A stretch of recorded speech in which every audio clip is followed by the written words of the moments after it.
आम कहने भर को ही आम है, वरना तो वे बेहद खास है। और इस खास को और भी खास बनाने में जुटे हैं लखनऊ के एससी शुक्ल और उनकी पत्नी उमा शुक्ल। तो इस बार आपका यह घुमक्कड़ जा पहुंचा आम के बाग में। और मजे की बात यह कि एक तरफ जहां आम का मौसम खत्म होने को था, वहीं उनके बाग में कई ऐसे पेड़ थे जिनमें आम तब भी लथराए हुए थे।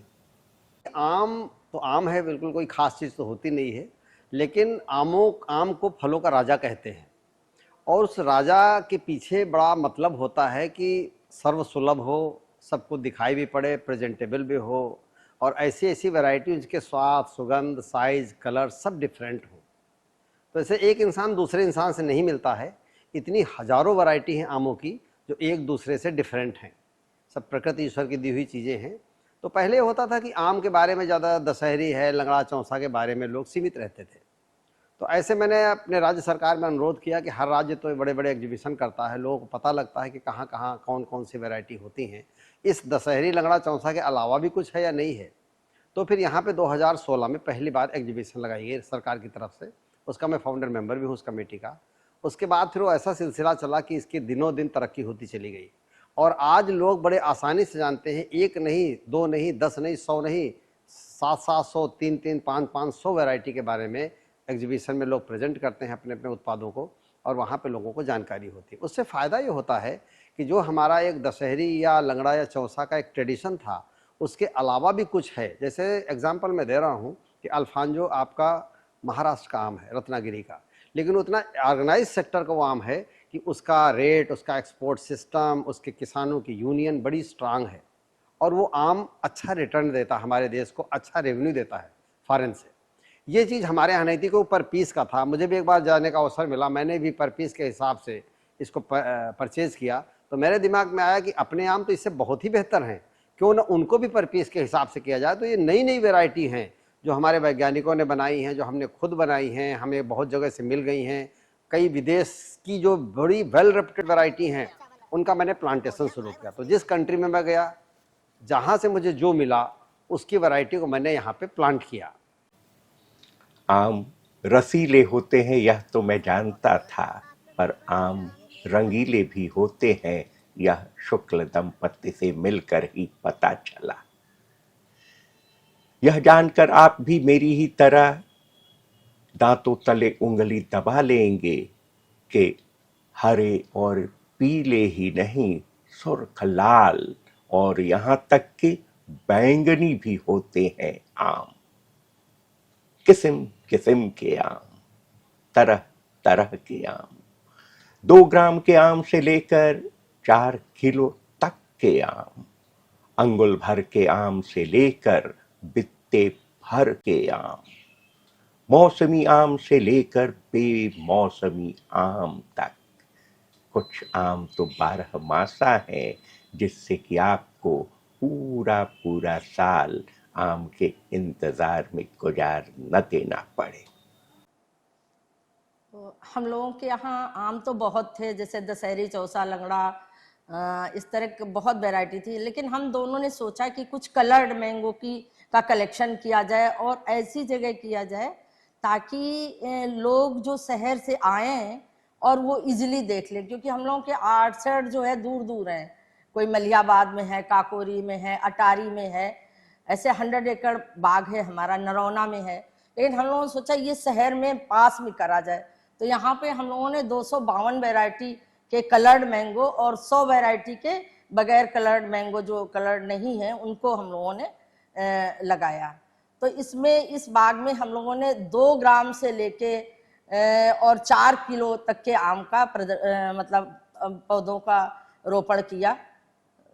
और इसमें ज़्यादा से ज़्यादा मैंने 100 वैरायटी कलर्ड जो है लगाई हैं, जो सेंसेशन है, टॉमी एटकिन है, आपका अरुणिका है, अरुणिमा है, हुसनारा है, गुलाब खास है, और जैसे 2 ग्राम अंगूर दाना है, 4 केजी है, और आपका ये मियाँ जाकी है। ऐसे बहुत सारे, नूरजहाँ है, ये सारे मैंगो का कलेक्शन तो इस तरह 252 कलर्ड वैरायटी और 100 जो है साधारण वैरायटी का आम जिनको मैंने प्रिजर्व किया है, जो छोटे छोटे चूसने वाले आम होते थे उनको भी हमने 100 वैरायटी यहाँ प्रिजर्व किया। जो लोगों ने बाग कटवा दिए, खत्म हो गए, और इसमें फिर हम लोगों को आर्चर्ड में इनवाइट करते हैं, मैंगो पार्टी करते हैं।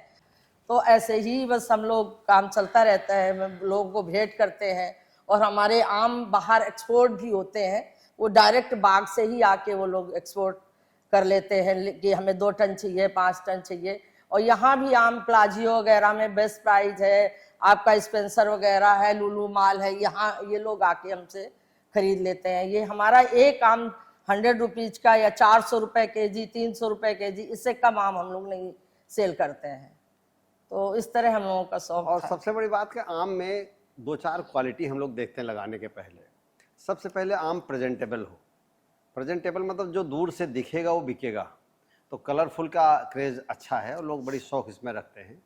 दूसरा, हमारे ट्रेडिशनल आमों में एक प्रॉब्लम है, कुछ सेल्फ लाइफ कम होती है। दशहरी, लंगड़ा, चौसा में थोड़े दिन में आम खराब हो जाएगा, ढीला हो जाएगा।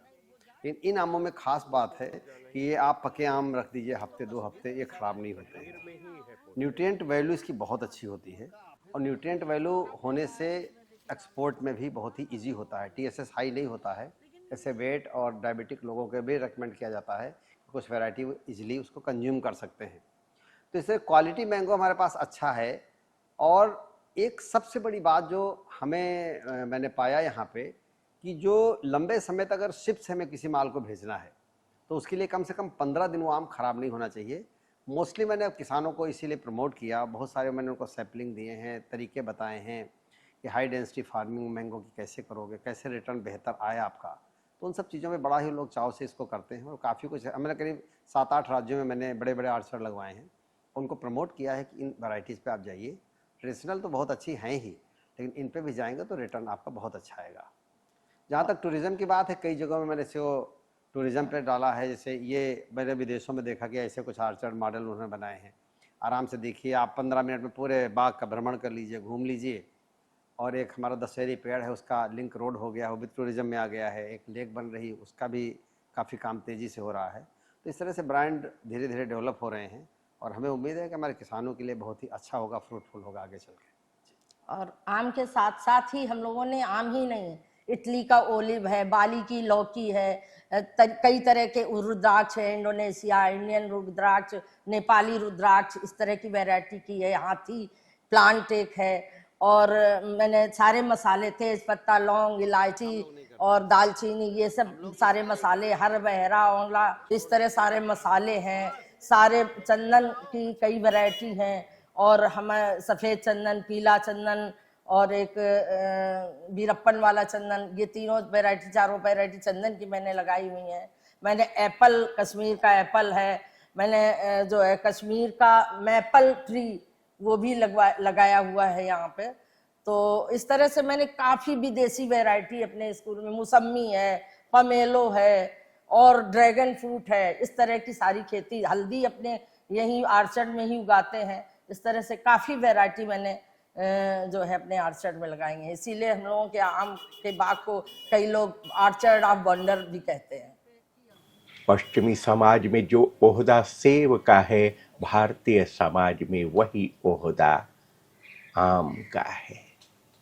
वहाँ के एडम एंड ईव का जो हाल सेव को चख कर हुआ, वही हाल यहाँ के मनु और इड़ा का आम को देख कर हुआ हो तो हैरानी न होगी। वह कोई बदकिस्मत ही होगा जिसकी बाछें आम को देखकर खिल न उठती हो। एडम और ईव तो सेब चख कर मस्त हुए थे, पर हम और आप तो आमों के बौर देख कर ही बौरा उठते हैं। कामदेव के तीर आमों के मंजर के तौर पर हमारे पूरे वजूद को वशीभूत कर लेते हैं। यही है आम का कमाल, जो आम को आम नहीं रहने देता, खास, बेहद खास बना देता है।